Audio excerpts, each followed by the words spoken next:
Arma. ¿Quién más? ¿Quién más?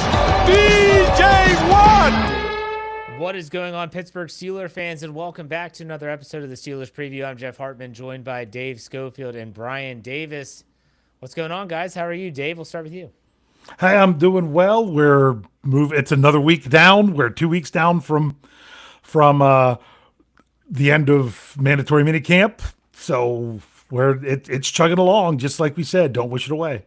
That's right. Bryan, what's up? Yeah, it's starting to feel real. It's starting to feel really exciting. And yeah, this is a crazy time because it feels like Christmas just ended. We just got done with the Super Bowl, and now we're weeks away. Actually, What is this? Today is Thursday, the 26th. So we're 30 days away from training camp. No, we're less than 30 because Dave and I started the 30 predictions in 30 days the other day ago. So we're under 30 days. Oh, I thought it was the 26th when they No, started. they 24th is the first practice. 23rd is when they report.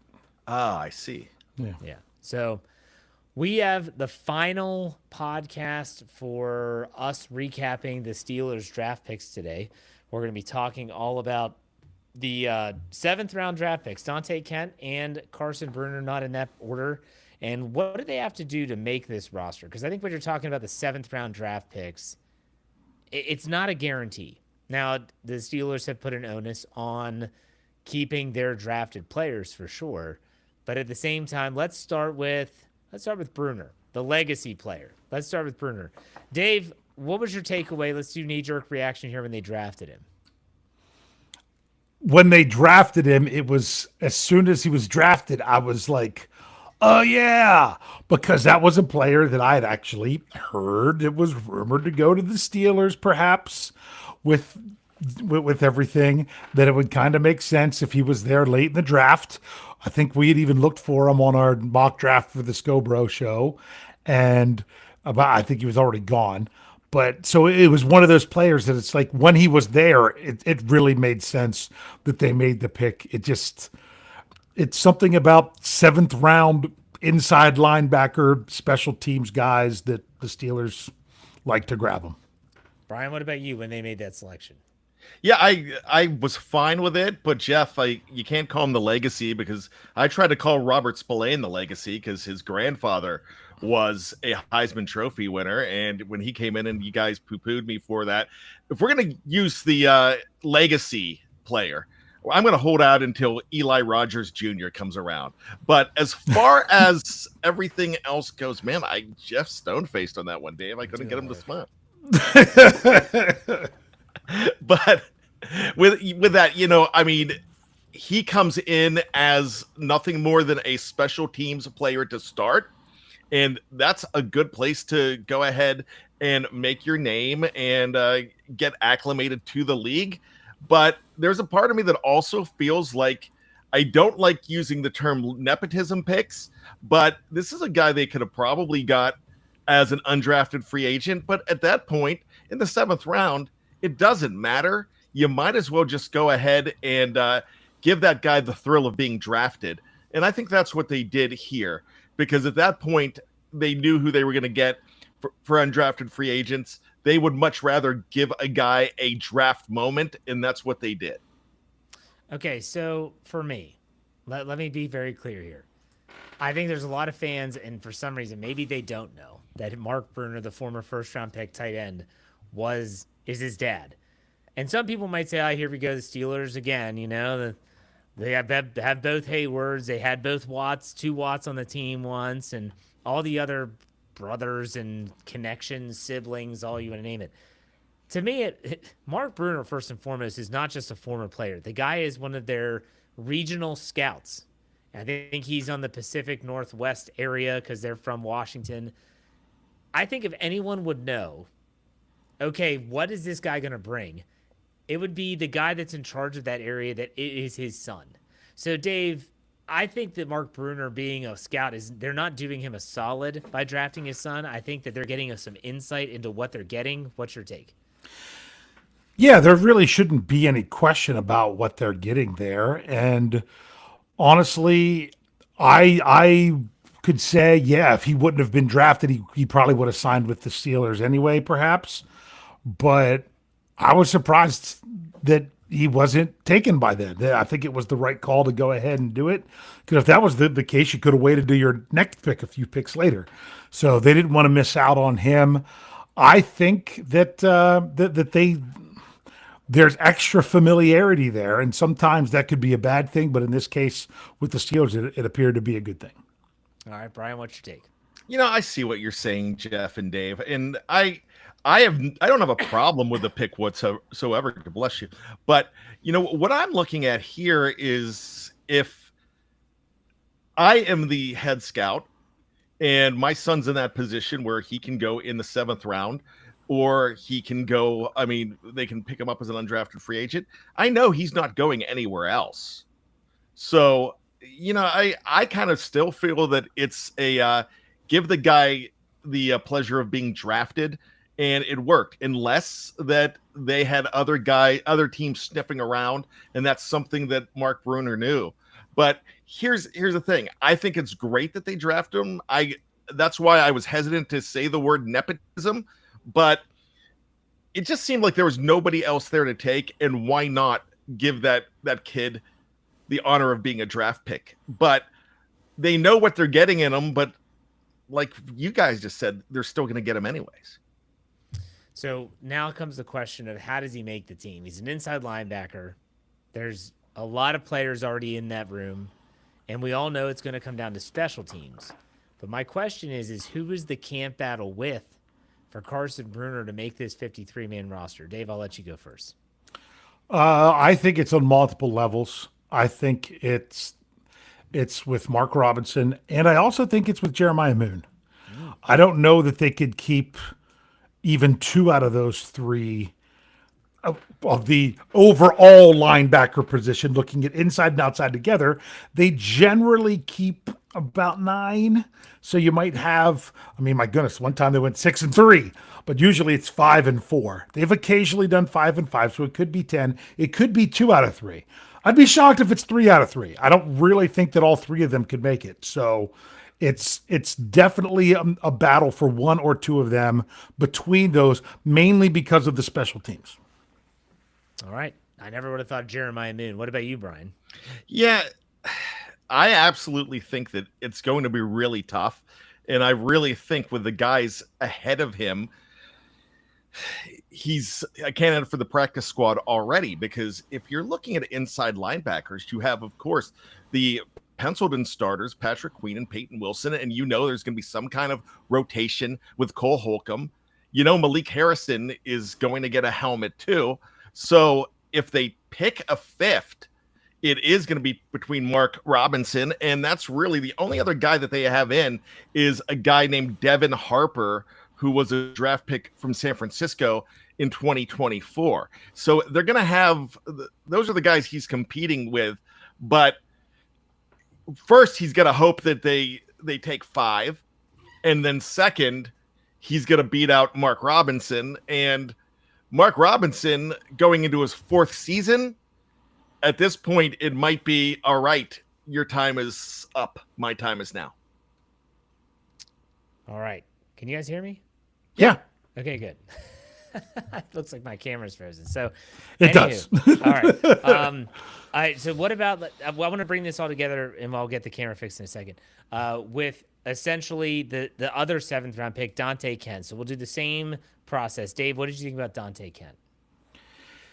It was one of those things that obviously if you're going to take a cornerback that late with what the Steelers were looking at this year, the better candidate was someone who was what I would call position flexible. In other words, can move inside, not necessarily an outside corner, because the Steelers really kind of have a logjam at outside corner. They do. But they also have they don't have their an exact plan at inside, at nickel or slot or whatever you want to call it. So for me, when it comes to Dante Kent, he's one of multiple people that could be the answer there. So he's going to be in the mix with that. Whenever they first drafted him, I thought, okay, that makes sense that they at least grab somebody that could potentially be a slot corner. So that's pretty much what I was thinking. All right, Brian, what about you? Gentlemen, Dave's right. There's so much here. Right now, it depends which depth chart that you look at. I am seeing him behind Bishop and Eccles as the third guy in the nickelback spot, but that's just on the certain one that I'm looking at here. But I really think the best opportunity for Dante Kent to make this team is not just as a special teamer, but as a return man. And I understand in the mini camps and the OTAs that they've given him some opportunities there. I don't know what was reported, what he did whatsoever, but I know that's probably his best opportunity because some of the other names, of course, you've got Darius Slay, Joey Porter, James Pierre is there, and James Pierre is just, he's not a mainstay, but just the fact of what he has done on special teams, if you take away the fake punt in Washington, but what he's done has been, incredible. That Corey Trice Jr. is going to be getting another chance. And then you have names like Kyler McMichael and Deshaun Jameson and Cameron McCutcheon. But Dante Kent has an opportunity to make this team, but if he's just a lightning rod and he's so fast, he's got blazing speed. And if he's that fast and he could return, and even if he just breaks half of one in a preseason game, he's probably going to get an opportunity. It just depends who they are penciling in as their kick returner.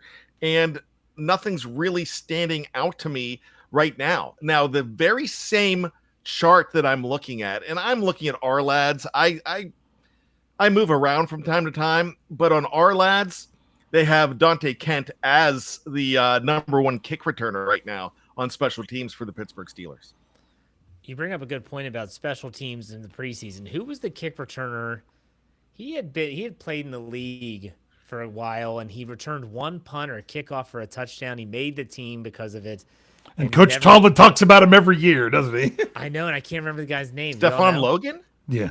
Was it Stephon Logan? I don't know. No, that was 15 years ago, but Tomlin was around. Yeah. But it was one of those guys that returned a kick the last preseason game, and he went from pretty much not being on the roster to making the team. But he never had success after that. Like, he never had another really solid return. It was really weird. Yeah. I'll say Hey, this. Jeff, can I ask you a question? Yeah. Because Brian brought it up there, and you and I are the ones that have twice now done our 53-man roster predictions. Do you forget about James Pierre? I do. I do. I do forget about James Pierre. But as I'm looking at the Steelers draft history in front of me on my phone, the Steelers, maybe more than most teams, do value their draft picks. And Omar Khan has proven that he does. So not that James Pierre is going to get bounced because a guy has been drafted, but the Steelers and Omar Khan, if he didn't draft you, he has no loyalty to you whatsoever. It's whoever is best, and if he drafted you, they have an edge. So when you look back at his first draft in 2023, Spencer Anderson and Corey Trice. Now, Corey Trice got hurt, but Spencer Anderson was the last pick of that draft, and he's still on the roster. He's still hanging around. You go to last year, they didn't have 2024, mind you. They didn't have a 7th-round pick, but Logan Lee and Ryan Watts, that's a sad situation, and his career is over due to a neck injury. And Logan Lee, they were able to stash him away on the practice squad. And that's where when you talk about... he was on IR. Oh, IR, but yeah. Eligible to return, sorry. So then you have Carson Bruner and Dante Kent. I have a feeling that both of these guys are going to remain within the organization in some way, shape, or form. Dante Kent might have this fluke foot injury that just pops up right after the preseason's over. Oh my gosh, he's hurt. We're going to put him on injured reserve. And then he's going to be given like a red shirt year to kind of get acclimated. It's happened before. People don't like to hear it, but it has. I don't know. I think James Pierre is a player who has the been there, done that tag attached to him. And not only that, Mike Tomlin and Terrell Austin, they trust him more than most people would as a defensive back as well. Yeah, would you agree or disagree? Anyone? Me? Go ahead, Brian. Yeah, I actually believe that you're right there. He does. And so for me, it's like they trust James Pierre as a DB, not just as a gunner. This isn't a Miles Boykin situation who he's only really doing gunner duties on special teams. And yeah, we might throw you out there to block one every once in a while. James Pierre was playing over Corey Trice at one point last year. And then Corey Trice got hurt at the beginning of last season. But James Pierre would get the helmet because of the special teams. So think about it. Corey Trice went from starting to the next week not even having a helmet because if he wasn't starting and they needed depth, they wanted Pierre to have him out there for special teams. But James Pierre did that. It was pretty crazy what he was able to do. He made the 53-man roster as an undrafted rookie free agent with 0 preseason games because it was in 2020. Think about that. That's hard to do. They could have probably stashed him in the practice squad. No one had seen him. Well, look at last year. He spent the entire preseason with the Washington Commanders, and then he gets cut, and he comes over to Pittsburgh, and they're like, "Okay, you're back to doing what you normally do." Yeah, they put him on the practice squad, I think, to start, but he was either called up or signed by the first game. So he was able to get on the moving train. Yeah. Rather quickly. Because he's been on that train so many times. Yeah, I was going to say. He's got a fast pass. Yeah. An easy pass, yeah. If you take the Metro every day and then you take a weekend off, when you come back on Monday, it's not that hard. Bob in the live chat says, was it Alan Rossum? That's a name I haven't heard of. Really? No, I don't think that's who it was, but he was a returner for them. He wasn't one that made the team in that way. The reason it wasn't, I can tell you why it wasn't. He arrived in 2007 after final cuts. So he did not play in a preseason game. Yeah. So he crossed my mind, and he actually had a return for a touchdown in one of the first 2 games. But they brought him in just as a surprise. Like all of a sudden, you're looking at the cuts and then they pick up Alan Rossum. And I'm not sure. I think they picked him up as a free agent or they got him for a 7th round pick or something. I'll have to really look at that. It's been a while, but that was Mike Tomlin's first year. Yeah. Okay. So the next question is the most difficult. Do you think both of these 7th round picks make the team? I'm not saying we're not doing the IR thing. We're saying, do they make the 53-man roster and actually stick for the regular season? Dave, I'll let you go first. That's a very good question. I think they both have a shot. It's really difficult to answer that in June. It's going to be much easier to answer that not even at the end of August, even in the middle of August, to get a better idea of what's going on. I'm going to go with the odds. I'm going to say if either one of them's dinged up, they're going on IR. That's just what's going to happen because it would be easier in that regard, especially if they don't need to use their 2 designated to return that you can do now before you actually, rather than have to be on the 53-man roster for a day. But I'm going to say they both make it because if you think about it, if one of them doesn't, it would be the first Omar Khan draft pick to be released. Yeah. To start their rookie year. Because all of them have either been on IR or made the team. So I think Jeff is spot on with where he says that about how they value the draft pick. If it comes down to Mark Robinson and Carson Bruner, I think if they're close, then it's Bruner. The only way it's going to be Robinson is if he blows them away. And if Robinson blows them away, they're probably going to try to find a way to keep them both rather than just one or the other. I do think Dante Kent has an uphill battle because there is a log jam at corner, but that log jam is more on the outside. And if he can show that he could provide some depth on the inside, he doesn't even have to be the guy. Just show that he could be adequate depth and do special teams, then he's got a shot as well. Brian, do you think they both make the team?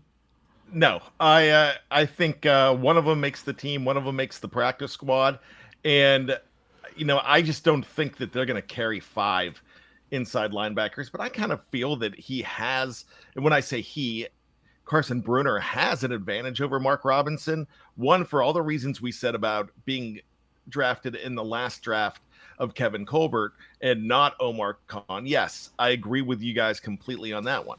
But I also feel, and I said this before in the show, what have you done for me in your entire career here? It's like, look, man, time's up. It's time to fourth year. You haven't, you've had sparks, but nothing where the Steelers are going to miss you if you're not here.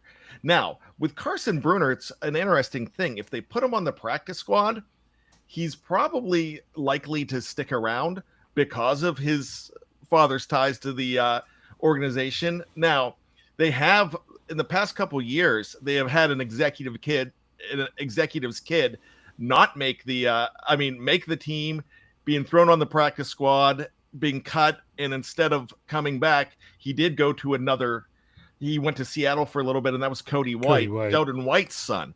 So, but he stuck around for a while on different occasions because it was all in the family, and he had familiarity here. But when he did get his opportunity, he did leave, and of course, no one blames him. Getting your opportunity in Seattle, who knows? But so I think there's an opportunity. I think you have less risk if you put a guy like Carson Brunner, an inside linebacker, on the practice squad, especially when if Dante Kent shows any type of speed, especially on a kick return. If he shows some kind of speed, then people are going to notice. And you notice everything. You cannot stash a guy like he used to. Okay, my first question, correct me if I'm wrong. I know Dave will. But Brian, this is more just a clarification. I'm not like calling you out. They did keep 5 inside linebackers last year because they had Peyton Wilson, Patrick Queen, Landon Roberts, Mark Robinson, and Tyler Matakevich, correct? Yeah, and they dressed them. Didn't Tyler Matakevich come late? I mean, he came late in he was there for the whole season. Yeah, I mean, they signed him just ahead of training camp. Like this time last year, I don't know that he'd been signed yet, but he was there for training camp. That's true, and that's absolutely true. But the reason I don't think they're going to go 5 this year, I think they would rather keep 5 edge rushers, especially. Okay. Well, no, I don't, because I think the top 4 that they have are so good. I think it all comes down to special teams on if they think they need, and if they think they would go 5 deep in either of those positions. And I think that's where they might want to keep Jeremiah Moon, in that situation. I would probably think it would be more valuable because Jeremiah Moon has done some things on special teams. So I would probably think that would be more valuable to this team to have a guy like Moon than have a 5th inside linebacker. I think you're getting too position specific, Brian. I think what they're going to do is they're going to say we have 4 and we have 4. We have 4 outside linebackers that we like to play outside linebacker. We have 4 inside linebackers that we like to play inside linebacker. We're going to keep 3 other players for special teams. Okay. Who's going to win the job? And so it could be 2 inside linebackers, and an outside. They could keep all of them if they think that they're versatile enough, or maybe they're only going to keep 2 more. They're not. I don't think they're going to keep Jeremiah Moon because he's an outside linebacker. They're going to keep him because he's a better special teams fit. Then I think when you get to that point, and like I said, Dave and I have done this way too many times, probably that we should. When you break down the 53-man roster, you get to the point where okay, who's the best fit for special teams? And that's where you're going to put those pieces. So remember when you're adding key special teams players that are actually contributing elsewhere. Honestly, like a Connor Hayward. Connor Hayward, some people are like, he's not going anywhere because he was tied for the most special team snaps with the team last year with Miles Killebrew. Miles Killebrew is another one. Is he really safety depth, or is he, or are you considering him just a special teams guy? Ben Skoranek. The people are like, how many wide receivers are they going to keep? Well, if they keep 5, Ben Skoranek's your 5th. If they keep 6, Ben Skoranek Skoranek is your 6th because he's a guy that's sticking around because of the special teams. If you can squeeze him out somewhere, that's the whole thing with a James Pierre, Jeremiah Moon, Carson Bruner, Mark Robinson. Like Jeff brought up about Robinson with those couple forced fumbles he had late in the season on special teams. Those were really big plays. They did not did they recover either of them? I can't even remember. I don't think they did. But they were still, showing some significant stuff. So you're exactly right that when you look at how many they keep and everything, it is a little bit more tight. I mean, my goodness, they really could keep 3 inside linebackers if they really want to. If they're going to keep a 4th, even if you're keeping 4, how much is Jack Sawyer going to be a key special teams guy? If you keep adding more of those guys that are taking other spots, then you have a little bit of more luxury with what you can do with it.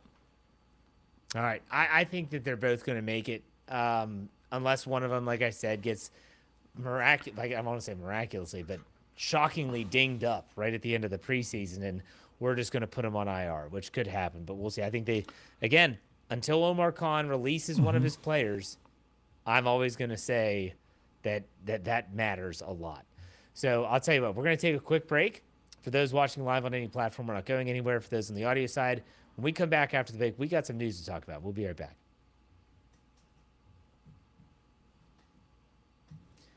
All right, Steeler fans, thank you all for being patient. I do appreciate it. And here we are on the second half of the podcast. I do have to ask you all, I thought this was rather disturbing news. People can say what they want, and I hate bashing the guy when he's not a member of the Steelers anymore. But did y'all hear about George Pickens and the camp this Yes. week? Yes.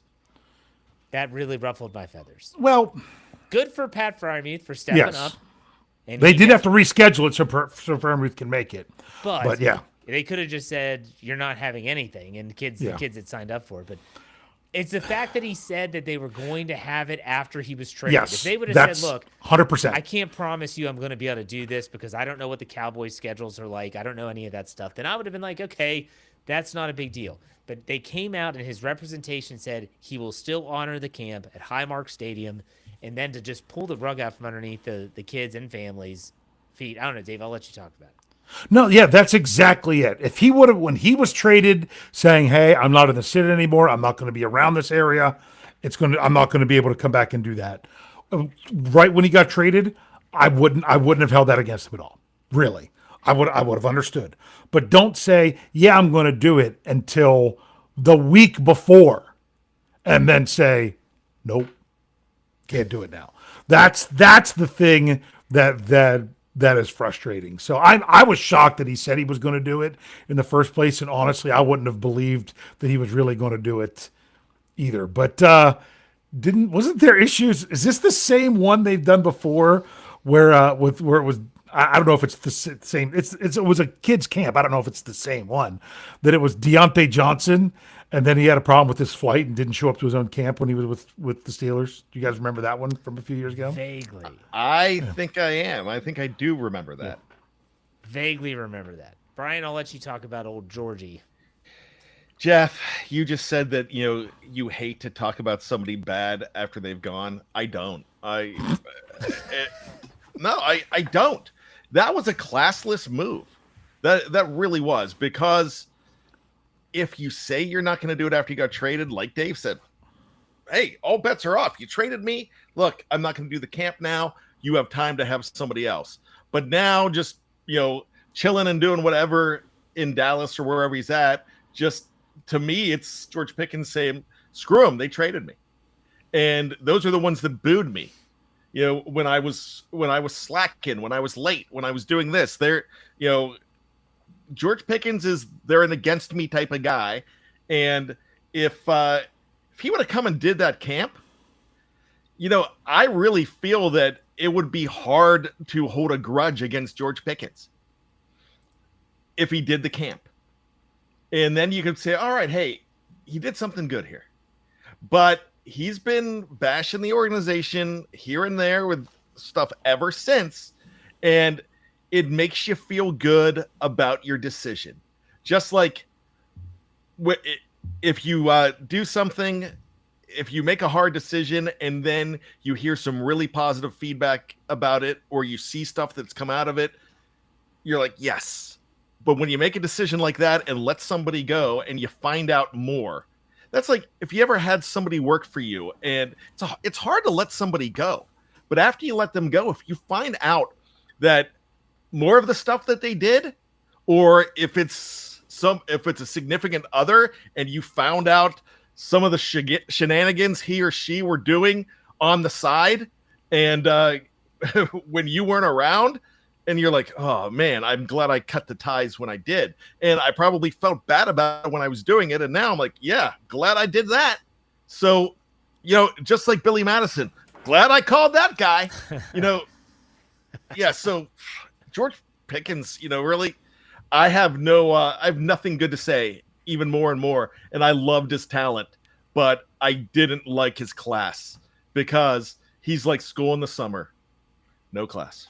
Nice.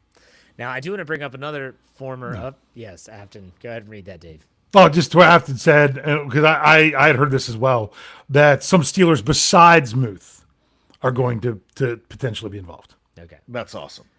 Another, and he got brought up here, another former Steelers receiver was in the news recently for comments made about playing football in cold weather, and that would be one the Deontay Johnson. I did want to... Now, I want to make this fair to Deontay Johnson. I actually found his full quote because just like is commonplace in today's social media world, people will get just a snippet of it and not either watch the whole thing, listen to it, or read the entire quote.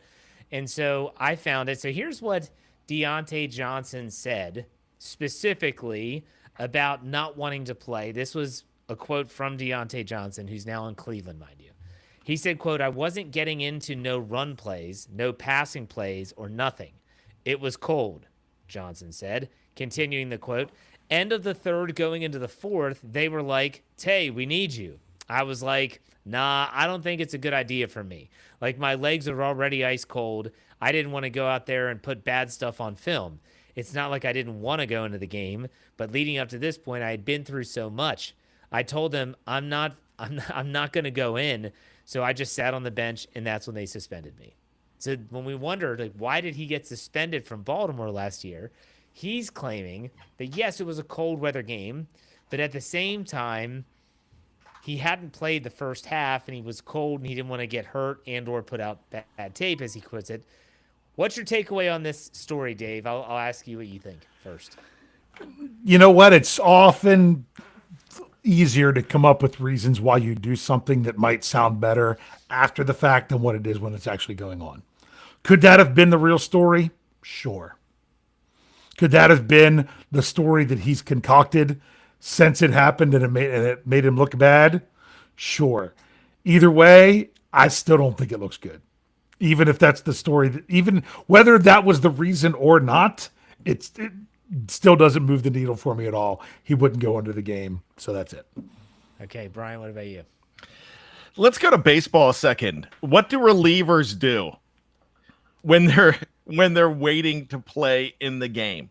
They throw a ball, they warm up.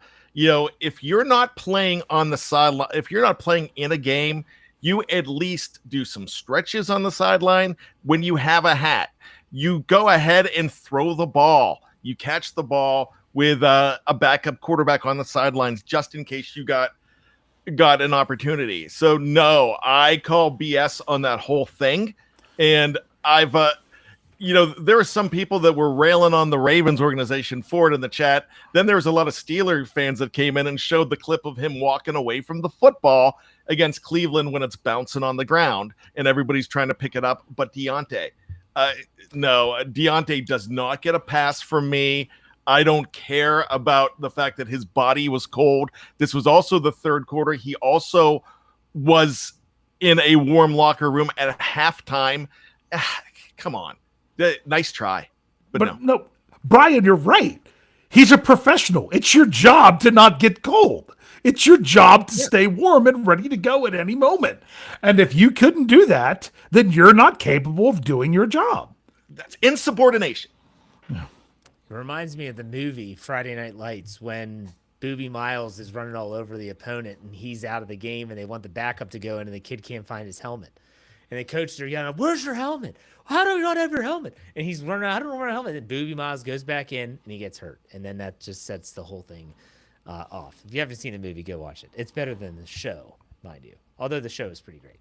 All right, Steeler Fan 69 gave us a $5 tip in the tip jar, a super chat. We thank you for that. Yeah. Now, one thing we want to say is that, sorry, we're not bringing it up on the screen. Yeah. We haven't figured that out yet. Well, it's not that we haven't figured it out. We need the capabilities to do it. And yes. So we're working with the production team of their, Anyways, he says, my grandfather got addicted to Viagra. Believe me, nobody is taking it harder than my grandma. Poor grandma. That's a Brian Davis joke. You know what? That actually puts some context into a comment that was in there earlier that I'm like, what are they talking about? Did they? Now I understand why someone else, they must have been responding to that. Well, Steeler Fan 69, who is always providing the dad jokes for my mailbag segment on Let's Ride every Wednesday. I've had multiple people. My dad called me today. My kids always listen to that part of the show. They said those were the funniest jokes of his time, like putting those questions out there. The one about I don't know, Dave, have you listened yet to that one? I honestly, it didn't stand out to me. I listened to all of the guy that created the wind chill died. Oh yeah, that one was all right. I did not. I remember now. I was dealing with my with a flat tire on my lawnmower, so I remember now. I was trying to push it. You weren't in a good mental. I was not in a good spot. The best ones was that week. I messaged you and said, Jeff, because then you threw another one in there. Oh yeah. Yeah. That was with the chauffeur. You know, nothing to show for it. You got for those that don't know what I'm talking about, if you listen to Let's Ride, in the second half of every Wednesday show, we do the mailbag. Yeah. And every week, probably for the last year plus, Steeler Fan 69 chimes in, and I do it at the very end of the show. His dad jokes, his humor, he throws in Chuck Norris jokes. They're the best. So. And what's pretty good is, I can't say always, but it's very rarely has he done a repeat. There's been a couple of times he snuck one in there that he had done before because I remember it. But other than that, he does a pretty good job of not repeating anything. So some of them are better than others. But, that is true. Yeah. That is true. All right. Dave, you ready for trivia? I guess so. So I'm still trying to monitor here to make sure we didn't have any other super chats because we don't see them on our screen I'm here. glad you're doing that. Yeah. So now I got to remember what my trivia was. I remember what my trivia was now. Okay. Just out of curiosity, I wonder if you guys kind of look at this the same way I do. How many wins do you feel makes for a really good season? There's really no doubt that you're making the playoffs. You're probably in line for the division most of the time, but if it's a really tough year, it could maybe just be a wild card. What's a magic number of where it stands out as a really great year of how many wins? So with a 17-game schedule? Yeah. I would say 11. 11 is the floor. Is Brian going to say anything? I don't know. Yeah, to me, I'm looking at 10-7 is not good enough for me. I would say Jeff's right on with 11 being the floor, and then you start getting into really solid seasons at 12. Yeah. And that's what I'm really looking for because Bob says it right. Bob Yeager. He says 12 wins. That's what I think of. When you look back at some of the best Steelers teams, I think of ones that are a lot of times are 12-win teams. So the question is, how many times? Now remember, they just went to 17 games here 3 years ago. They went to 16 games in 78, correct, Brian? Yes. And I think it was 1960 when they went from 12 to 14. And sometimes when I say that, there's kind of a hodgepodge in there of not even, imagine playing in a league where some teams were playing 8 games and some teams were playing 13. in the regular season. That's just the way way back when the NFL was just getting started, that's the way they did it. How many seasons do you think the Steelers have had 12 wins or more?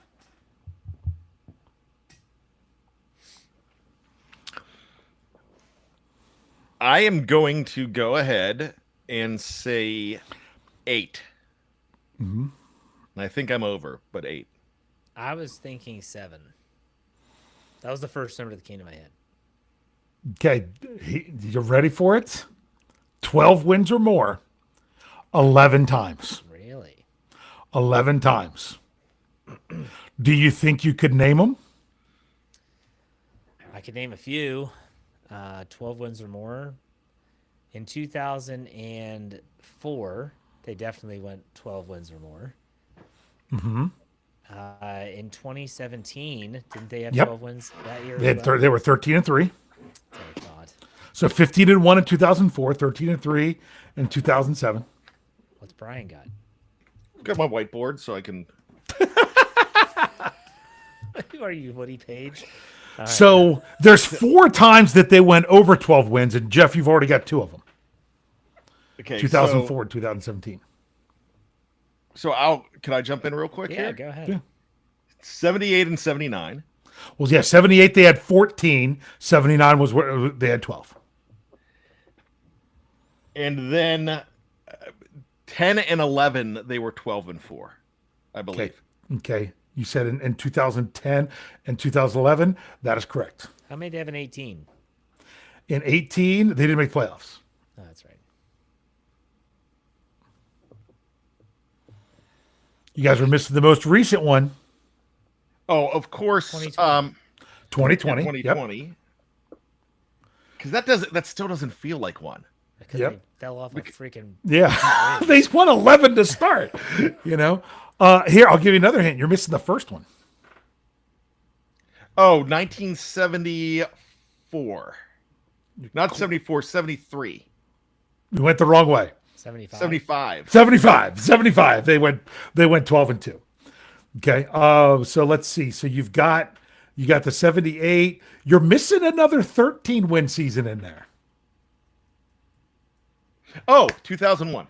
2001, 13 wins. Very good. You said 2010, 2011. We said 2020. I've got 9 right now. So, yep. You've got 2 left.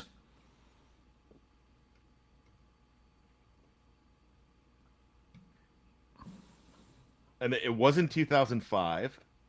No. Even though it it wasn't 2008 when they won the Super Bowl. Yes, it was. They It was were 12-4. 2008? Yeah, they were Okay. 12-4. And then I'm going to go. No, 1995's not it. You're close. 94? It's 94. It's They were 94. 12-4. 94. They went 12-4. Now, with 11, how many NFL teams do you think have double-digit seasons of 12 wins or more? New England, definitely. Yeah, New England. Okay, I was going to look for a number, and then I was going to ask you guys to name them. I'm going to say 7. I'll go 12. Well, Jeff was right. It was 7.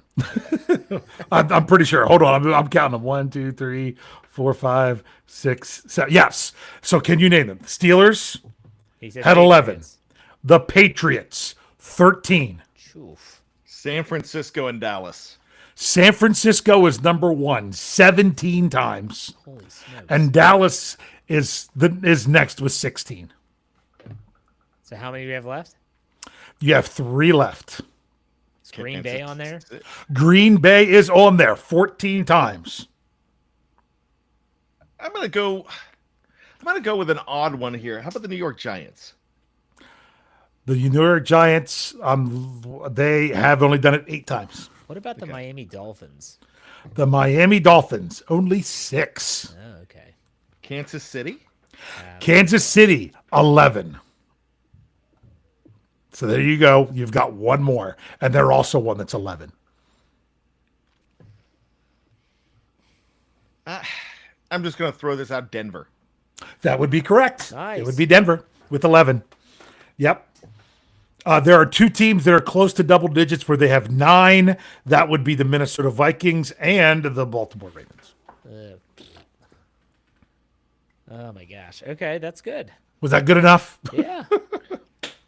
Brian, I missed you last week, man.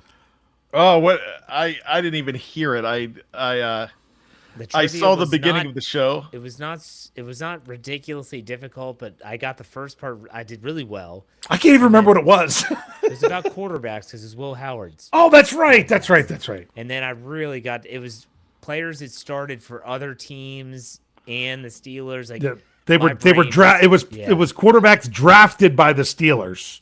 First, it was ones that only played for the Steelers, and then it was ones that were drafted by the Steelers, but they played somewhere else, but not for the Steelers. So Len Dawson and Johnny. And it was since 1970. I didn't go that far back because that would have gone crazy.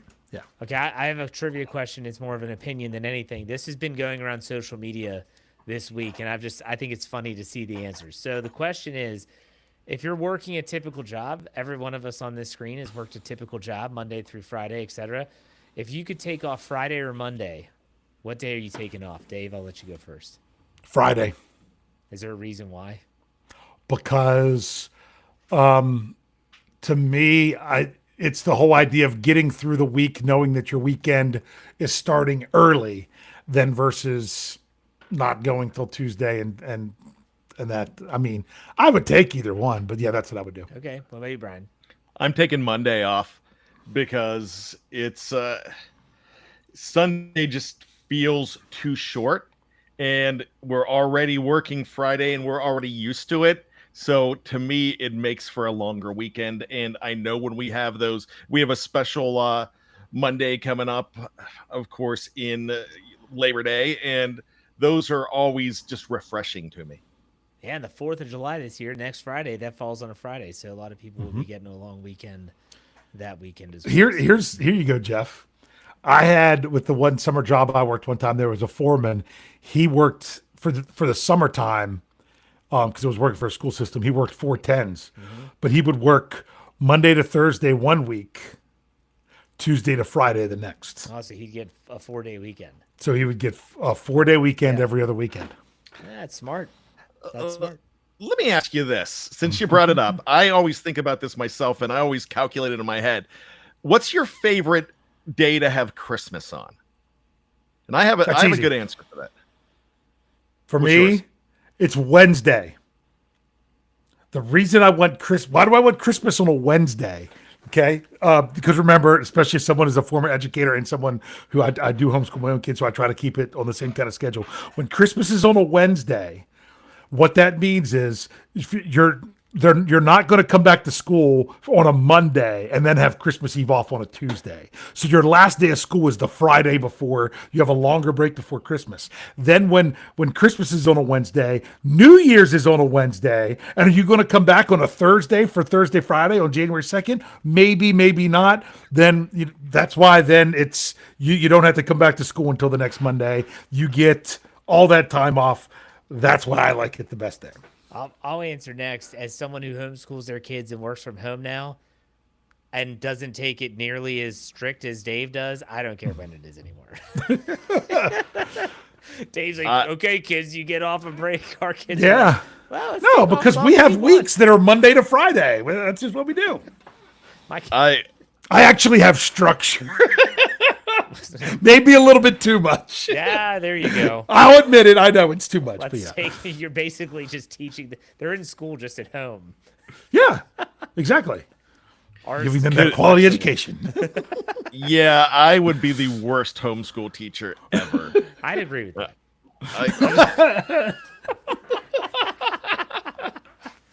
No, Brian, you're good at it. I mean, Jeff, your daughter would have to get you to get ready for school. Jillian would have to say, "Dad, aren't we doing school today?" Like, oh yeah, I forgot. That's school. Let's go. I've got a lot going on in the cranium, boys. He laughs because he knows I'm not wrong. Yeah, yes. I do. And I know that my wife would agree with you, and so would my daughter. My final thoughts, Jeff, just hurt my feelings. Yeah, you can do your final thoughts, Brian. That's fine. My final thoughts, again, Jeff just hurt my feelings. You're welcome. But no, seriously, there's so much. We talk about this being downtime, but the NFL is so smart with the way they structure everything. And I wouldn't be surprised if the NFL are the guys going out and throwing in certain things to make people wonder. And I think I'm thinking the world is a conspiracy thing now. I think the Antonio Brown news is a production of the NFL and him going to. I think they paid him to go to Europe just to have something to talk about. I also think the NFL throws out those little nuggets like Jalen Ramsey, following the Steelers on his Instagram account. I see all this stuff happening, and it just makes you wonder. And people look at that and they ride it like the great tsunami. But at the end of the day, just be patient to wait till you hear it from your organization, what they're wanting to do. Because all the speculation of what people are going to do and what people want, no. It's funny about the Jalen Ramsey thing. I want to bring this up because everybody's talking, well, now, bad news for Steeler fans, Jalen Ramsey does not want to play in cold weather. Did they say that about DK Metcalf? Thank you, Dave. Exactly. And guess what? I hate to do the Johnny Manziel because I hate him, but money talks. And that's exactly what happened with DK Metcalf. I don't think he's having any problem with the weather now. So just be patient and don't assume because you think someone wants to play in nice weather that they're not looking at a situation as Pittsburgh right now, which we've had these conversations before in the past. And I think it was when we first started these shows, is Pittsburgh actually a destination? I think right now it would be hard to say that the Steelers might not be a destination because I think there some NFL players are looking at the moves that they're making, looking at them as mercenary type moves. And heck, man, we all poo-pooed LeBron James and Dwayne Wade and Chris Bosh together in 2010 with the Miami Heat. But man, sometimes bringing in those guys for one last run, if it works, it's going to be glorious. If not, you can talk about it. The Philadelphia Phillies did it with Joe Morgan, Pete Rose, Manny Trio, all these guys in 1983. Not the Philadelphia Eagles, the Philadelphia Phillies. And they did it in 83, and they got to the World Series. They did lose to the Baltimore Orioles. But, sometimes a conglomeration of old guys with a couple young guys mixed in works. All right, Dave, final thoughts? All right, I got a couple things. First of all, I have some good news. And that is, I am bringing up a comment from Daniel Red that said structure is great. But I'm really happy about this because I wasn't sure if we were getting any comments coming through from Facebook, and we are. So that's one thing that we can check off the list there to make sure that we have going on with everything with the programming. Brian then got me going in a whole different direction, and I'll just go ahead and say it. This is something that some Steelers fans don't want to hear. But with everything going on with Aaron Rodgers and what he talked about where he was on the McAfee show and everything else, Brian says about the Steelers being a destination. It's about Mike Tomlin. And I know a lot of fans are frustrated with the shortcomings of the head coach when it comes to things and everything on the field. But my goodness, that does allow you to have a little bit, something to entice some players in during the offseason. This is Mike Tomlin's strongest time of the year is when it comes to getting players coming to the Steelers. That's part of the reason why they had that proposal of being able to actually get on Zoom with players during the legal tampering period. The teams could talk to players, not just agents, because guess why? That's an advantage, Mike Tomlin, another one of those things. So that's kind of goes to show what that goes. So for all the shortcomings we get during the season at times, you also have to remember sometimes you get the roster that you get based on that. There's always trade-offs and some people and coaches are better at one thing than the other. But I just want to say it's nice being here with you guys. I will not be here next week because I'm going to be on location, right, Jeff? But I had to at least say that. But hey, this is the time of year. Take some time away if you have the opportunity, especially someone who's working on covering the Steelers. So Big Brosco and I will be at the Outer Banks. But I'll be checking in on you guys, and I'll definitely be listening to my podcasts while sitting in my chair in the sand under a canopy at the ocean. So thank you for as I'm stepping away and not going to be in as many shows as next week as I typically am. I want to then give my appreciation to everything that Steel Curd Network does, because I'll still be listening to podcasts when, like I said, when I have my toes in the sand. All right, and Brian and I might be on a different day next week. We're going to talk about that. So we might fill the slot on Tuesday with the Scobro Show, with the holiday coming up at the end of next week. So we'll talk about that. We'll let you know for sure. Check out SteelCurtainNetwork.com for all your Pittsburgh Steelers news every single day. It's updated multiple times a day. Again, SteelCurtainNetwork.com. That's a wrap. Dave, why don't you send us out like you always do? Hey. We'll see you next week sometime. Take it easy.